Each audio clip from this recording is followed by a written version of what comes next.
Welcome everyone. Today's topic is whether to flip or to rent during a pandemic. So I want to find out what your thoughts are on this. So via the chat, can you tell me, can you make a guess? What is it that makes most sense during the pandemic, to flip or to rent? And we're going to go into the whys. Okay, so let me open up the chat. I would like to get your opinion on it. Okay. Um,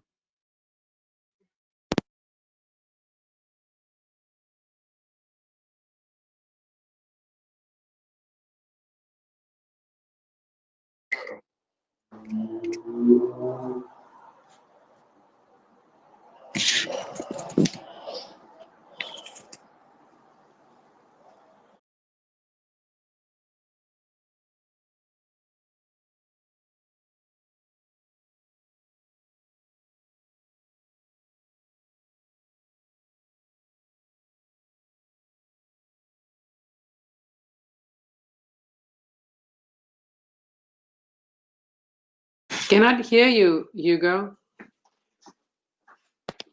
is this better? Okay. Yeah, now it's better. Perfect. Thank you. Okay, thank you. So we're going to start with the basics. So flipping overall, it's a lot riskier. And the reason why is because you do have to buy the property, and the rehab that you need to do on the property has to be of high quality, okay? Versus renting. Renting, it doesn't need to be perfect. Not only that, but when you buy the property, you cannot afford to overpay for the property when you do a flip. Why? Because it's going to tap into your net profit.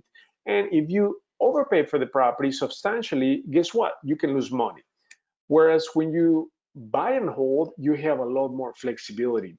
Also, one of the main disadvantages of flipping is that you're not building your net worth, okay? You're getting a big paycheck, assuming everything goes fine, but guess what? At the end of the day, you still need to continue working to do more flips and earn money. So the minute you stop flipping, guess what? Your income goes down to zero versus holding the property, right? Because you're going to have passive income for the rest of your life. So that is the main difference. And then when it comes to taxes, that's a big, big topic. Okay. So when you do flips, guess what? A flip is going to trigger a tax event because you're going to need to pay taxes on the net sale.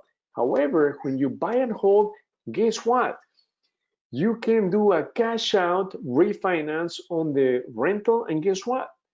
You're not going to be taxed on it. So that is the main tax benefit of holding properties, that if you have equity on the property, you can cash out. And guess what? You're not paying any income on that versus flipping. When you flip, you're going to increase your income, but you're going to pay taxes on it, not when you buy and hold. That is one of the biggest benefits that most real estate investors take advantage of. And that's how they can grow exponentially. They're just constantly tapping into the net worth, meaning the equity, to do cash out refinances to buy more properties without being penalized by Uncle Sam. So that's one of the main reasons. Now, let's just quickly look at the pros and cons of buy and hold.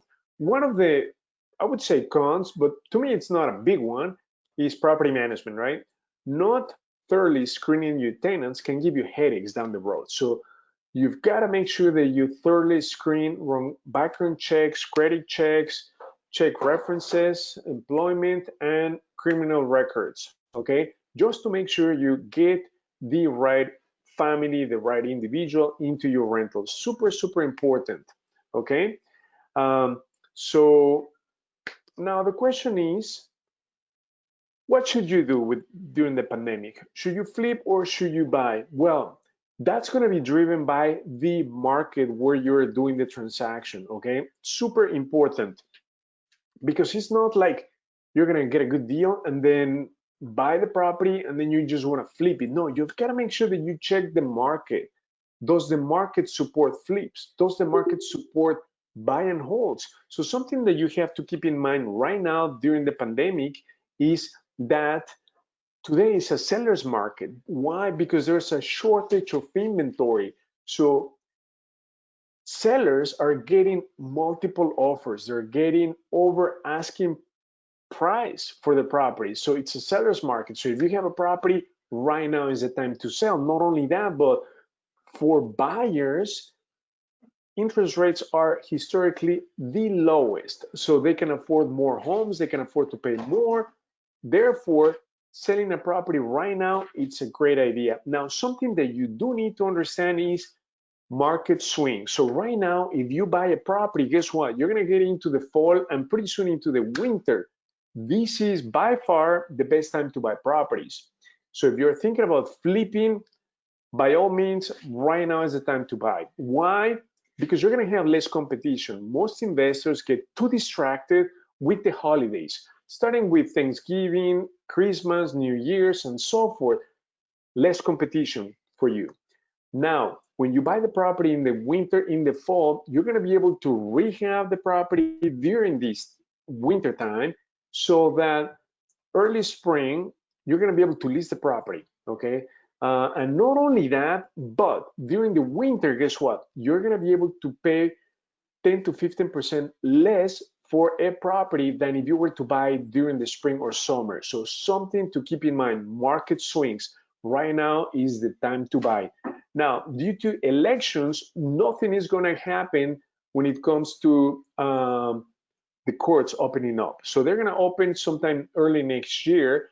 What does that mean? What it means is that the market is just going to remain the same. Interest rates are going to be low. It's going to continue to be a seller's market.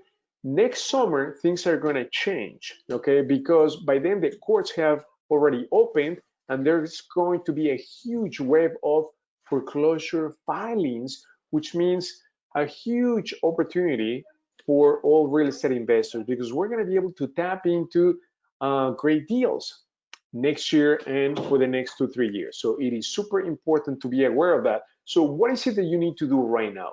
Right now, you need to do two things. You need to stash cash for the better deals coming up, starting this winter, okay? But for sure next summer. And two, you've got to take care of your credit, okay? It is super important because the better your credit, the better the terms that you're going to get from hard money lenders, private money lenders. Super, super important, friends. Um, so now we also developed a framework, super important. One framework that is going to tell you within seconds whether you should buy or flip the property when it comes down to numbers. Okay, so I want to quickly show you what it means for you. Okay, so because what I've seen is that a lot of people will let go of major wealth building opportunities by not doing exactly the right approach, whether to flip or to rent. So imagine what if you had a framework that within seconds, you're gonna know exactly what to do. Okay, so I'm gonna show you this. It is super, super amazing. Okay, Phil, can you send me via private chat the flip and rent spreadsheet? Okay, so what this framework will allow you to do is to plug in few numbers, and then with those numbers, guess what? You're gonna be able to identify right away, I'm gonna flip or I'm gonna rent, but I'm gonna give you the formula that we came up with. If your yearly positive cash flow for 10 years is greater than the net profit from the flip, then you need to buy and hold the property. However, if the net profit from your flip is greater than 10 years of positive cash flow, then you need to flip the property. Okay, so I'm going to show you how this spreadsheet works. Okay, thank you, Phil. So we're just going to plug in few numbers in here, and then it's going to tell you what we need to do. Okay, so in here, I'm going to put in, you have two scenarios, the flip scenario and the hold scenario. The flip scenario, all we need to put in is three numbers. So how much we're buying the property for. So let's assume we're buying the property for 120. And what I'm going to do is I will download this spreadsheet so that I can edit the spreadsheet. Okay, so right here, we're going to put in for the purchase price. So remember that we're targeting properties under 175,000. So in this case, we're going to put in 120,000, 1, 2, 3.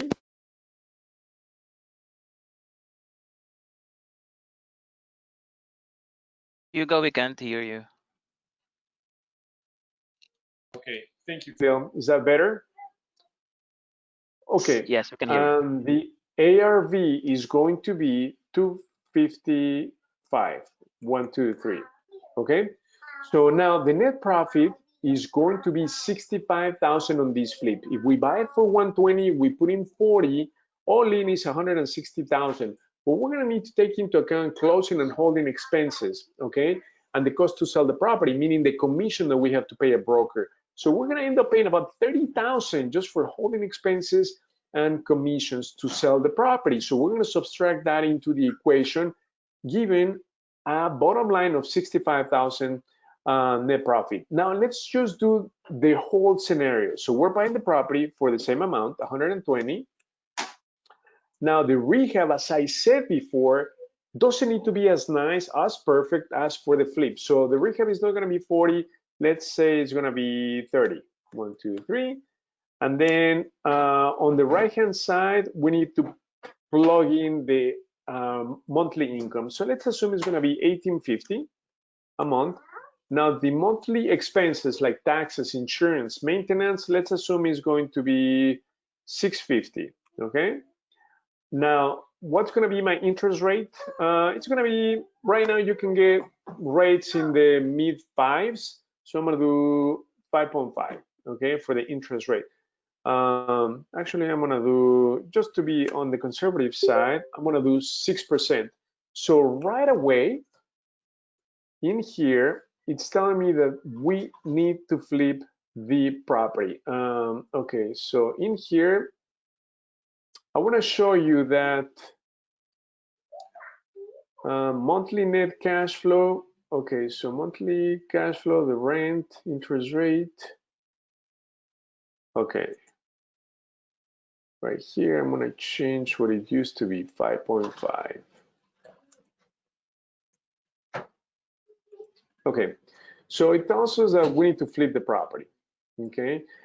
So what it means is, and what's really powerful about this is that we're gonna do the amortization schedule on the next tab, okay? So this is gonna tell you how quickly you're gonna be able to pay off the outstanding loan.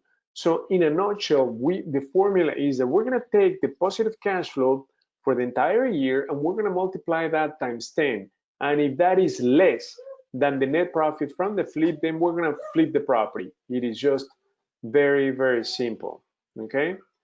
So let me go over another example. So right here, okay.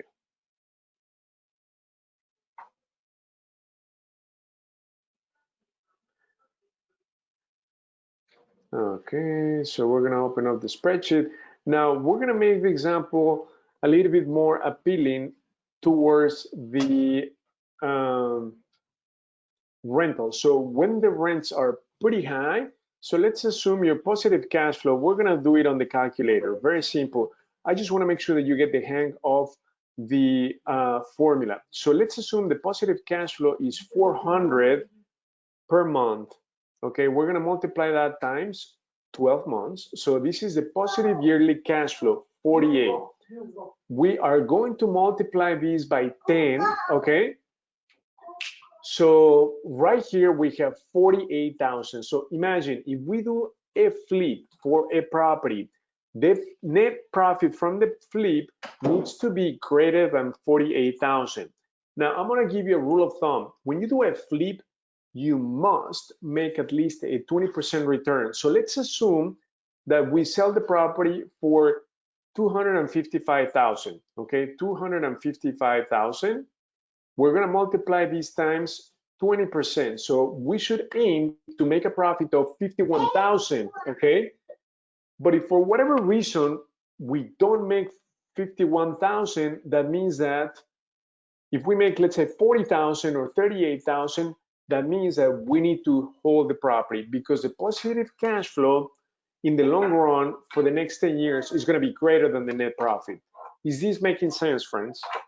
That is why I just wanted to show you the numbers on the calculator so that you fully understand. Again, my net profit is 41,000 and the positive cash flow for the next 10 years is 48,000. So minus 48. So obviously the net profit is greater. In this case, it would make sense to flip the property. But again, so you need to look at this formula, which I'm going to write down on the chat. So your positive cash flow per year times 10, okay? If that is greater than your net flip, then hold, okay? So that's the formula. If your positive cash flow for the next 10 years is greater than your net profit on the flip, then you need to hold the property. And you need to aim to make a 20% profit on the flip, okay? So if you sell the property, I'm gonna put this on the chat. If you sell the property for 200,000, then you need to aim to make 40,000 in profit, okay? Or 20%. So this is the basic formula. No para atrás, no para atrás.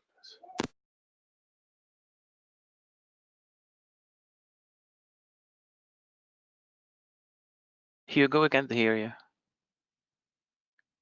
You have to aim to make a 20% return on the flip. Okay, so if you sell it for 200,000, you've got to make 40,000. So that net profit has to be greater than your positive cash flow in the next 10 years. So that's the basic formula. But something that is so critical, friends, and I'm going to show you whether the market supports your flip or not. So this is something extremely important for you to understand. So what is it that makes a market a flipping market? Okay, super important. I'm going to go into ChicagoDealVault, and then I'm going to pull an area. Can somebody give me an area, any area that you can think of? Can you give me an area? Okay, Lansing. Thank you, Rukia. So we're going to put Lansing. Now, does anybody know anything about Lansing? Is this a flipping market? Is this a rental market? And if so, why? What makes this market a flip or a rental market? Okay, so I'm going to tell you in a nutshell the difference. A flipping market means that properties are selling, boom, super fast. So let's assume that the entire inventory in that market, assuming that no new listings come on the market, is going to be gone in less than 2 months. Imagine if there are 100 properties for sale in that market, in less than 2 months, everything is going to get sold. So they're averaging about 50 sales per month. That's a great flipping market. And then a great rental market is a market where the property values are still reasonable and affordable, less than 200,000, but yet the rents are through the roof, 1,800 and up. That's a great rental market. Okay, so Lansing. Rukia says that it's a great rental market. Let's dive into it. So I'm going to show you, all you need to do is look at one metric, and that metric is called the months of housing supply. Let me just scroll down to show you the months of housing supply for Lansing. Okay. And I'm going to try to make this a little bit bigger for everyone to see.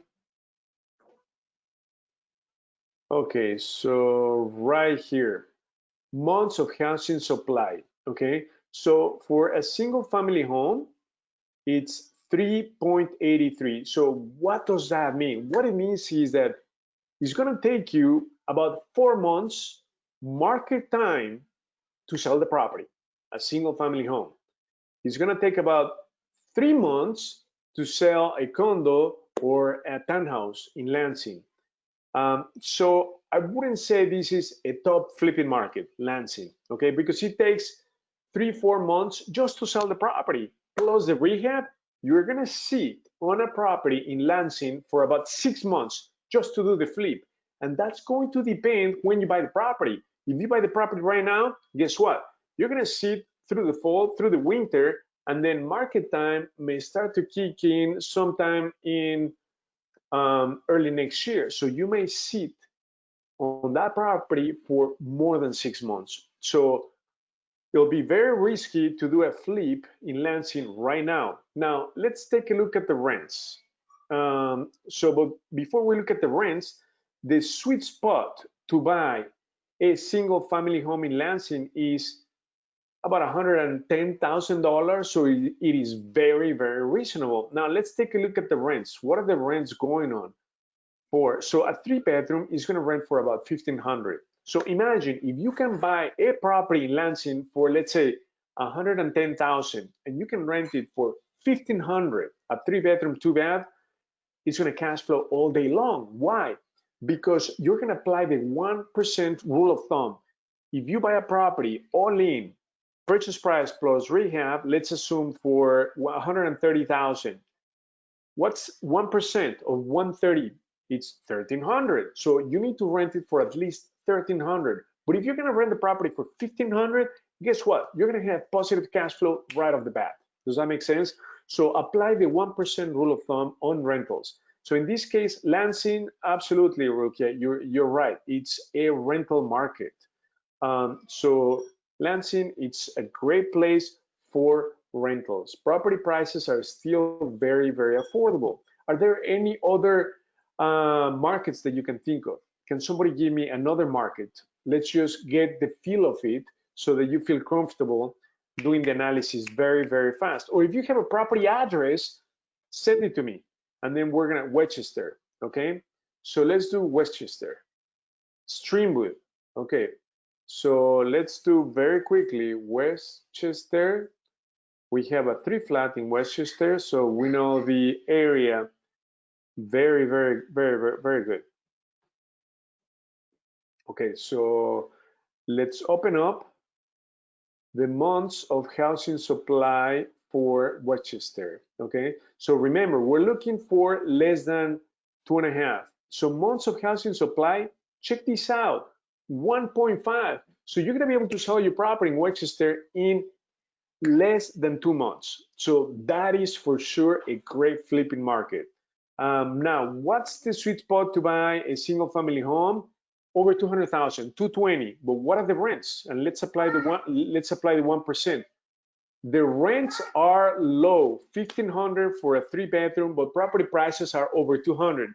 So it's not a great rental market. It's a great flipping market. Okay, so Westchester, great flipping market. What about Streamwood? Let's take a look. We have a rental in Streamwood. So let me show you. Streamwood, let's check this out. So I just wanted to show you how quickly you can determine whether it's a flipping market or a rental market. So months of housing supply, less than 2 months. Again, Streamwood will qualify for a great flipping market, okay? Because properties sell very, very fast. Now, what's the sweet spot to buy a single family home in Streamwood? Less than 200, like 190 tops, okay? So ideally, you want to get it for less than 150. What are the rents for a 3-bedroom? A 3-bedroom is renting for $1,650. So do the 1% rule of thumb. All in, if you buy a property for 130, you put in 20,000. So that's all in 150,000. What's 1% of 150,000? It is 1,500. But if you rent the property for 1,650, it's gonna cash flow for sure. So Streamwood, it's a market that supports both flips and rentals. In fact, we have a rental in Streamwood. We bought it for 130, 133. We put in about 30,000. So all in 163,000. It's renting for 1775, a 3-bedroom, 2-bath, 3-bedroom, 1.5 bath. Okay, so it's cash flowing. So we decided to do buy and hold because to me is the less riskier of the approaches. And not only that, but we are building wealth with rentals. Okay, but all day long we could do a flip in Streamwood. So great markets that everyone gave us. Now, do you have an address? Now let's take it to the next step. Give me an address and then we will quickly analyze it if it makes sense to do a flip or a rental. Okay, can somebody just give me a random address that you know of, and then we'll, for sakes, analyze it. Okay, so 103. Okay, so here I'm going to do a power search on this address. Okay, Streamwood. Oh, I didn't put in the address. Let me put this address again. Okay, so we're gonna do a power search just to find out more about the property. Okay, I wanna know how many bedrooms, how many. Okay, so right here, this property, it's 2 bathrooms, 1,700 square feet. Okay, so this property, the ARV for this property, it's about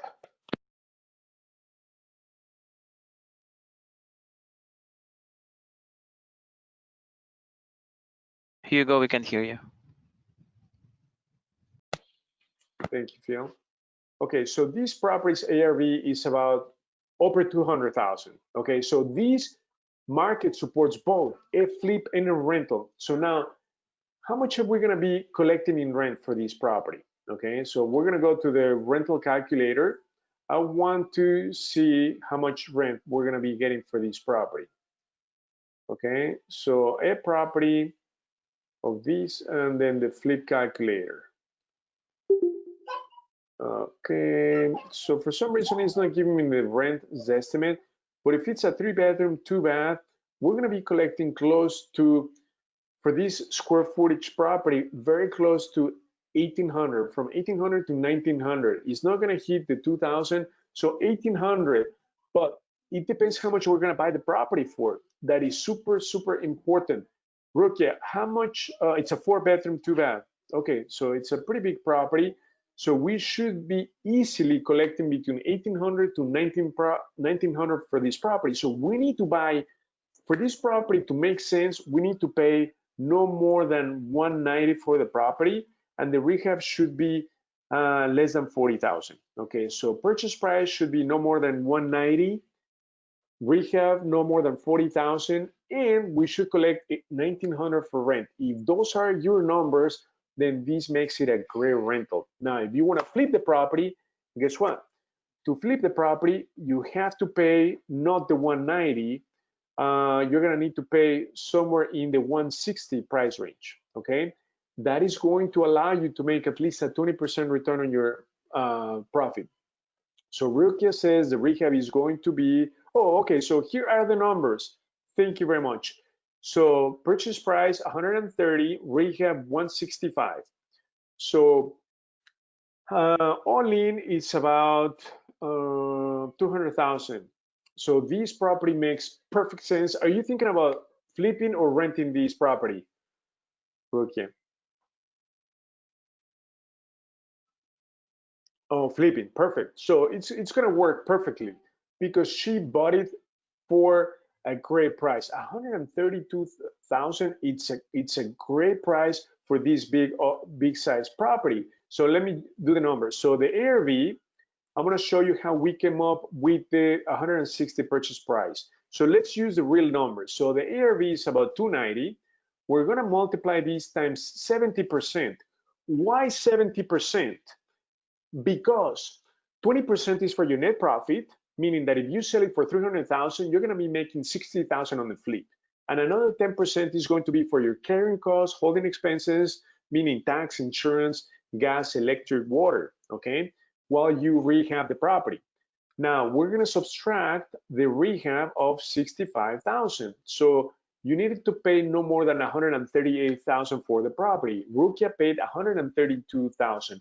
So this property makes sense for either approach. She could flip the property or she could buy and hold the property, either one. But if she wants to raise capital, this is a perfect flip because she's going to be making at least 50,000 net profit on this deal because she bought it for the right price. And the key component is that Rukia stays below 65,000 on the rehab. So making sure that it doesn't go over 65,000 on the rehab. That is super critical, but this is a home run deal. This is an example of a great property because the net profit is going to be no less than 50,000. And again, this is the perfect time to buy the property because you're going to have time in the fall and winter to do the rehab. How long, Rukia, how long do you anticipate the rehab is going to take on this property? For a 65,000 rehab, my gut feeling is that it's going to take no less than 2 months, okay? But are you able to, do you have a rough idea how long it's going to take you for the rehab and when you're going to start the rehab? Already finished the rehab. Awesome. Perfect. So have you put the property on the market? And if so, how much are you planning to sell the property? It's on sale. Okay, perfect. How much are you gonna? 270. Okay, 270. So let's run the numbers backwards. If she sells the property for, let's say 270, okay, times 70% minus 65, okay, 124. So indeed, she's going to be making about 50,000 net profit on the flip, okay? Because she paid 132, so she's going to be making a little bit less than 20%. So 20% of 270 is going to be 52,000. So she's going to make about 18%. So she's going to be making about 48,000 on this net profit if she sells the property for 270. So remember what I mentioned, market swings. Right now, if you list the property, it's seller's market. So you've got to try to sell the property before Thanksgiving, okay? Super, super important because once Thanksgiving hits, then people are very distracted with the holidays and then you're going to sit on the property until early next year. Now, have you had showings on the property? Have you been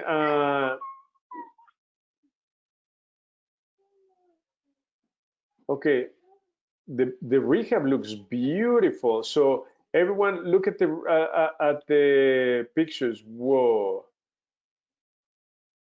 So it's been on the market for 2 days. 2 days. So, but look at the rehab. It's just outstanding. The bathroom looks so beautiful. I mean, the entire rehab looks very, very nice. Finished basement. It's just so, friends. This is the type of property that you know when you do this type of rehab. That's what I'm talking about. When you do a flip, you've got to do a high-end rehab for these to sell. Otherwise, forget it. It's going to sit on the market. But the rehab is beautiful. How long did it take you to do the rehab, Rukia? So she's had a lot of showings. I'm sure you're going to sell the property very, very fast. Streamwood, it's a hot market because the schools are good. It's very close to Hoffman Estates. So great, great neighborhood. It's a fairly large. I want to see who the listing agent is. So the listing agent, whoa, Rukia is the listing agent. Okay, so she's the listing agent with COVID, many showings. So it took you 3 months to do the rehab. Yeah, that makes sense. Okay, that looks like a beautiful rehab. So 3 months, and then commission is mine too. Perfect. So she's the listing agent. She's a real estate broker with Breath and Warner. Okay, so great job. I'm sure you are going to get offers on this property because it looks really beautiful. So you've had it on the market for 2 days. I'm curious, how many showings have you had so far?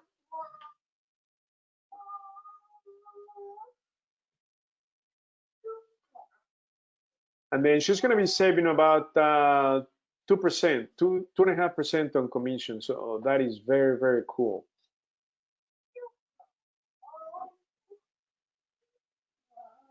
Okay, on the market for 2 months.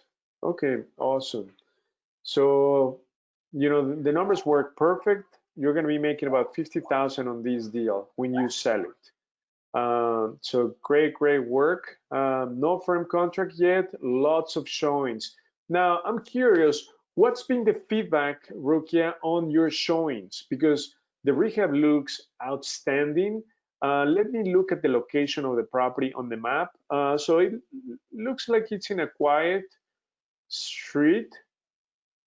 So, okay. Yeah, it looks like it's on a quiet street. So very nice. Perfect. Okay, so are there any questions so far whether you should flip or rent during a pandemic? I'm going to quickly summarize the takeout points that you need to understand.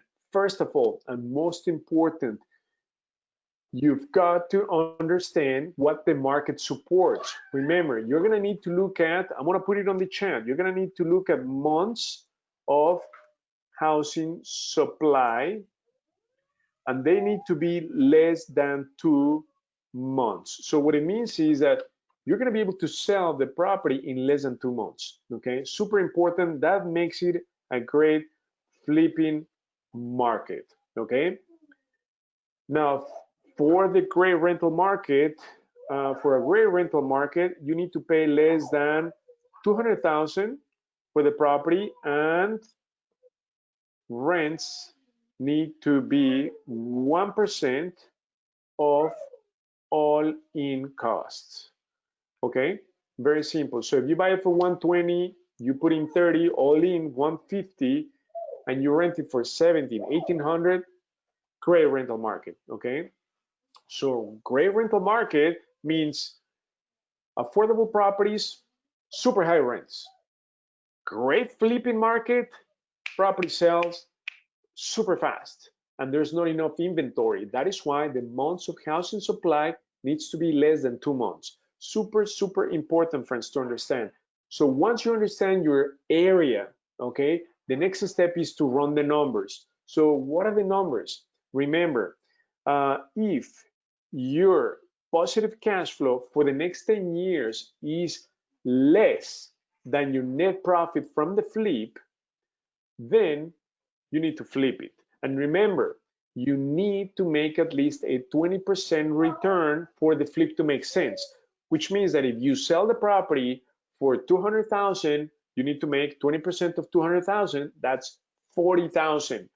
If you're thinking about doing a flip for, let's say, a $200,000 property and you're going to make 15, 20,000, it just doesn't make sense. It is too risky. You can lose your shirt or lose money for sure. So when doing flips, you need to get 3 numbers down. You need to buy it for the right price, which we show you here in ChicagoDealVault, right? In this case, right here, this is the table. So you need to buy it for the right price. You need to stay under budget, so hopefully be below 40,000, and you need to sell it for what you believe the ARV is, after repair value. Super important that you nail those 3 numbers. That is why flips are always riskier than buy and hold, because when you buy and hold, you can afford to overpay a little bit more for the property. The rehab doesn't need to be perfect, and you need to sell the property. Okay, Vishal, you have the 1% rent rule is only for Illinois, or it could apply for any state. Okay, that applies for any state, the 1% rule of thumb. Obviously, there are some markets where it's just not going to work. So when you go to expensive markets, it's not going to work. So for instance, Evanston or Wilmette, Norbrook, Glenview, where you buy properties for over 300,000, you're not going to collect 3,000 in rent. You're going to collect maybe 2,500. So it's just not going to make sense for a buy and hold. Okay, you may flip those properties, but again, the bigger the property, the higher the rehab, the bigger the risk. Okay, so bigger doesn't mean more profitable. Bigger may mean more risk, okay, on the rehab, dealing with more contractors and obviously higher expense.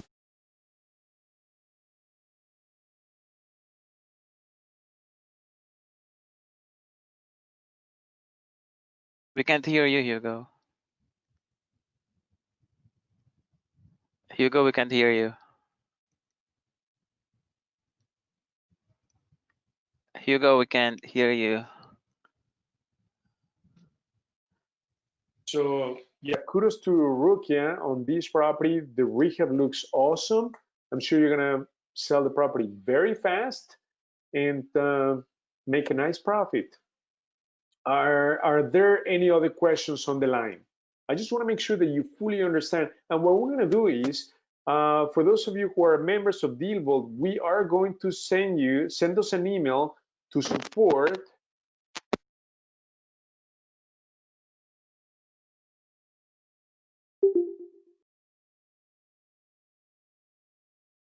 We can't hear you, Hugo.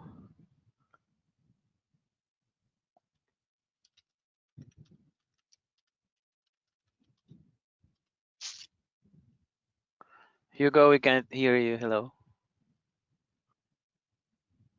Hugo.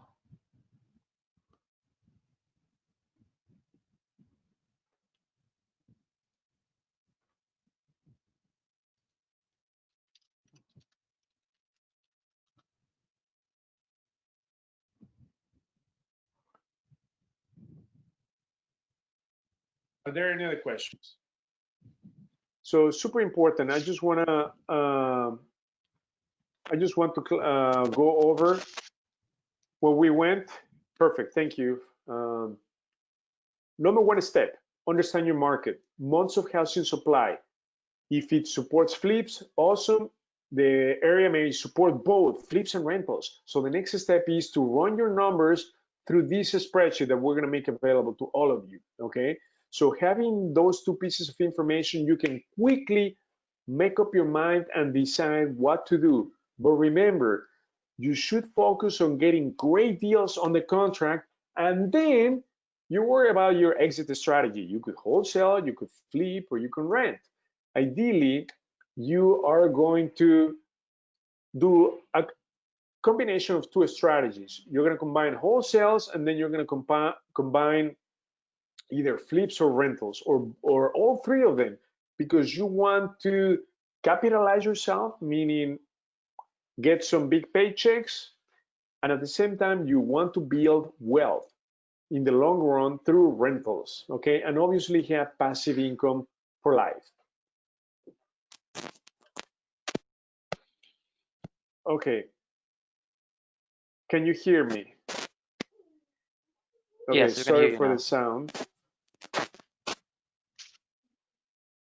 Okay, so are there any other questions on the line? Any other questions on the line?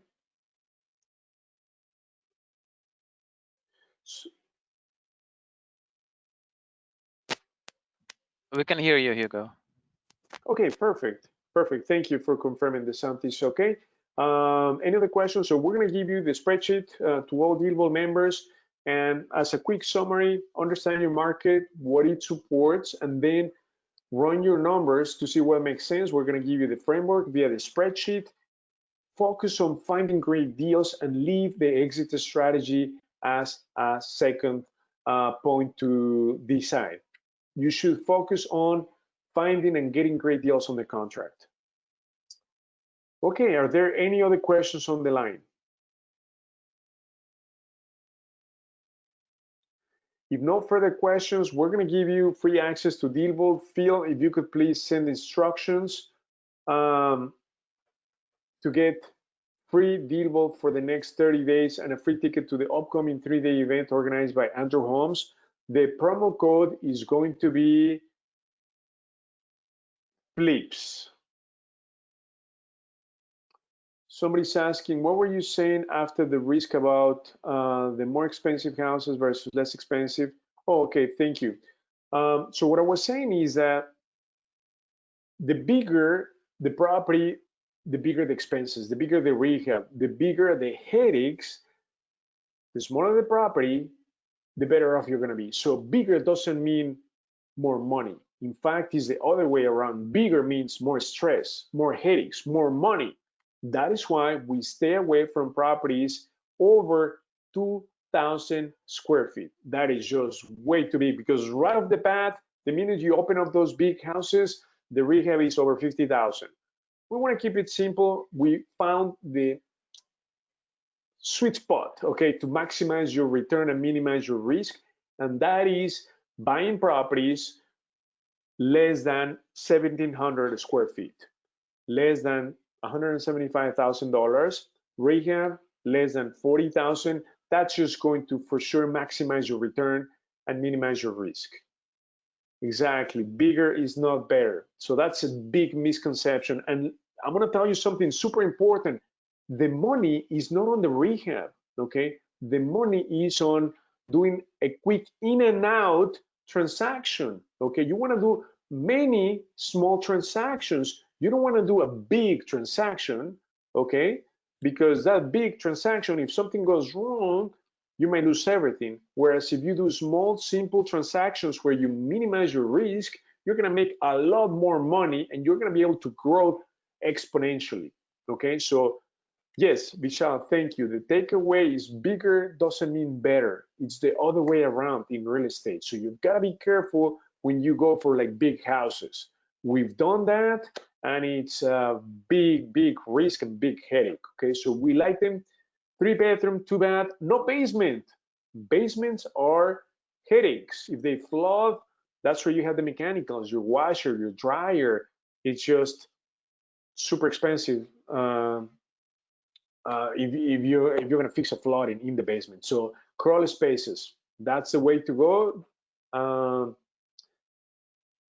So are there any other questions on the line?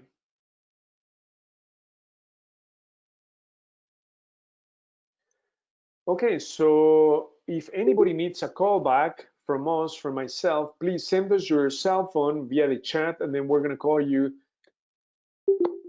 shortly, okay?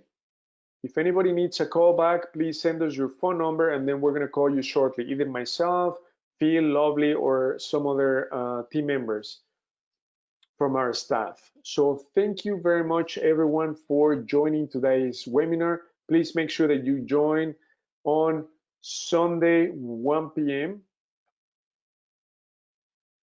Okay. Yeah, we're available to chat on the weekend, any day. So we work 7/24. Okay. So thank you, everyone, for joining. I look forward to seeing you on Sunday. We pasted Sunday's event. We have a special guest, Gary Davidson from Castle Law. He's going to be talking about identifying great deals during this pandemic. Okay. So please make sure that you join on Sunday. Thank you, everyone, for joining. And please send us an email for you to get this framework that we developed for you. This spreadsheet is going to simplify. You don't need to think, create, work, anything. Plug in few numbers, boom, we tell you what you need to do. And remember, check out what the market supports, flips or rentals, and boom, within seconds, you know exactly what to do with 100% certainty. Months of housing supply, less than 2 months. That tells you how quickly the properties are going to sell. Okay, you want to markets that property sell in less than 2 months, like Streamwood, for instance. And some markets support both. So thank you, everyone. Phil, please, we have a phone number that we need to call back. Please make note of that. If you can right away make a phone call, Phil, that'll be perfect. So Phil, thank you very much for your support. Thank you, everyone, for joining tonight. I look forward to seeing you on Sunday at 1 p.m. So thank you, and get your free access to ChicagoDealVault, free ticket to the 3-day, October 23rd through the 25th. It's a virtual event. So thank you, everyone. We're going to remain on the line for the next 2 minutes in case you have any further questions or you need help with anything. Okay, so thank you, everyone. Thank you, Phil.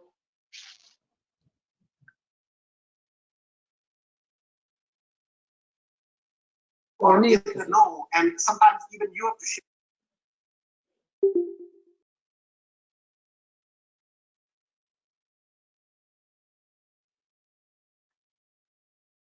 Thank you, everyone. Have a good night. I'm going to remain on the line for the next 2 minutes in case anybody needs help, either with signing up or any questions that you may have.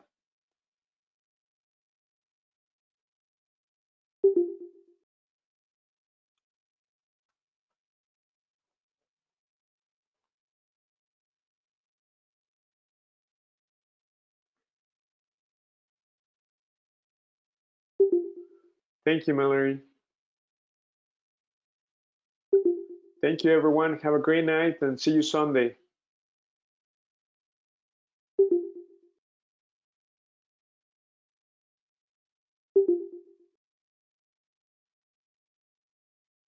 Okay, another question is, what do you think the market will be like in the next 3 months? So we are in October, so that'll be November, December, January.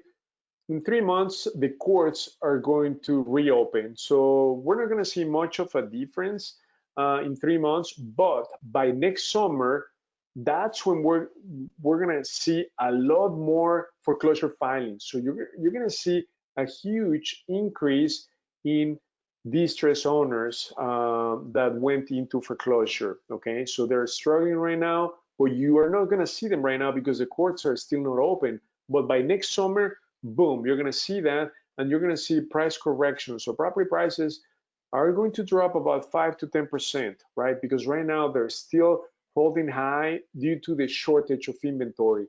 But coming this wave of huge foreclosures, then you're going to see price corrections. Interest rates are still going to remain low, so there are going to be still a lot of buyers out there. But it's a great time for refinancing. You're going to be able to see great deals next year. So stash cash, take care of your credit to get the best financing terms, and continue to sharpen your saw. Join webinars so that when you're ready to pull the trigger, boom, you're able to do that. Great question.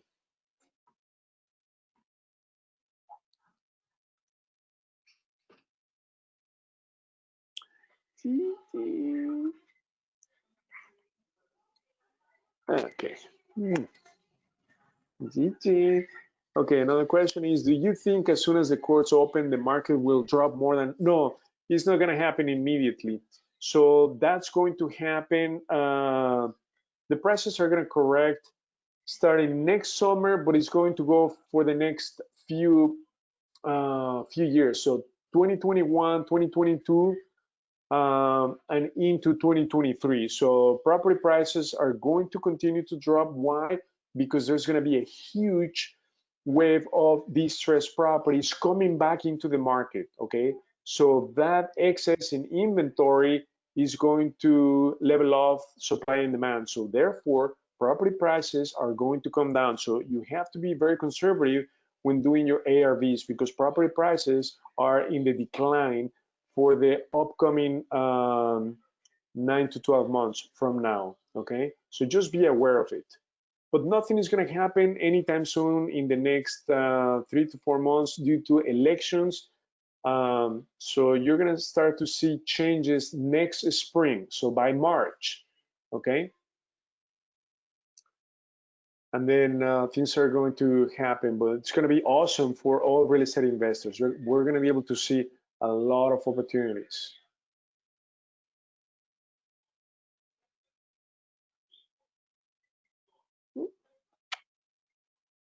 Okay, everyone. So thank you for joining. And oh, okay, there's another question. I'm thinking if the government wouldn't allow foreclosure prices to be used in comps, the explosion of values dropped into wouldn't repeat itself. Yeah, absolutely. So the big difference between 2008 and today is that the government this time stepped in. The stimulus given by the government. So that's holding still property prices high.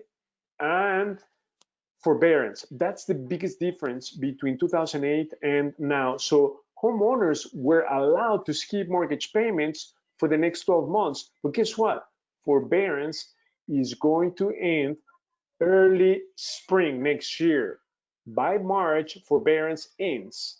Okay, so that is why next summer things are just going to happen, because unemployment right now is at 25%, historically the highest unemployment. So if those people are still unemployed by next year, guess what? They're in forbearance. Right now they're not paying mortgage. But if they're not able to come up with 12 months worth of mortgage payments, they're going to immediately go into foreclosure. Okay, so what the government did this time is they sort of like, with the stimulus packages, help the economy. And one of the biggest reasons was because elections, right? Trump wants to be reelected. So that is why he put in CARES Act in place as soon as COVID hit. Okay, super important. So in 2008, there was no CARES Act, there was no forbearance. That is why property prices, boom, everything just happened overnight. It's not going to happen this time, okay? It's just going to happen. It's not going to be like 2008, 2009, but you're going to, why? Because we still have a huge shortage of inventory, okay? So great questions. Oh, forbearance. Forbearance means that homeowners are allowed to skip mortgage payments for the next 12 months, okay? But it's not forgiveness, it's of mortgages. They're going to need to, at the end of the 12th month, they're going to need to pay 12 months worth of mortgages. Okay, so that's going to be huge. If they don't have the money, guess what? They're going to go into pre-foreclosure and foreclosure proceedings. So that's what's new between the last recession and this recession. Exactly, they're going to need to pay 12 months worth of mortgages all at once by next March. And if they're still unemployed, guess what? Tough luck. They're going to go in foreclosure. So forbearance sort of like helped, but it's just a band-aid. It's just making things worse, because those people, if they're still unable to come up with the mortgage payment, they will go in foreclosure. So again, that is why next year you're going to see a lot of changes from 2021 to 2025, huge real estate opportunities for great deals. Therefore, you need to sharpen your saw, stash cash, because cash is going to be king. You're going to need to put down 15% on any deal that you do. Okay, so great questions.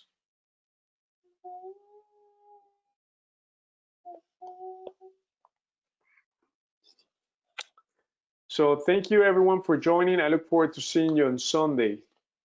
Another question, is there any way you can think of to get ideas through the powers that be to stop including foreclosures?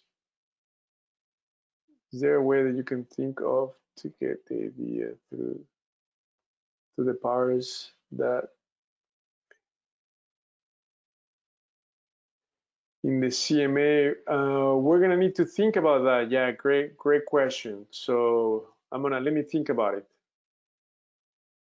I really think that's a lot that maybe, oh yeah, of course. And you know, back in 2008, the economy was not as healthy as it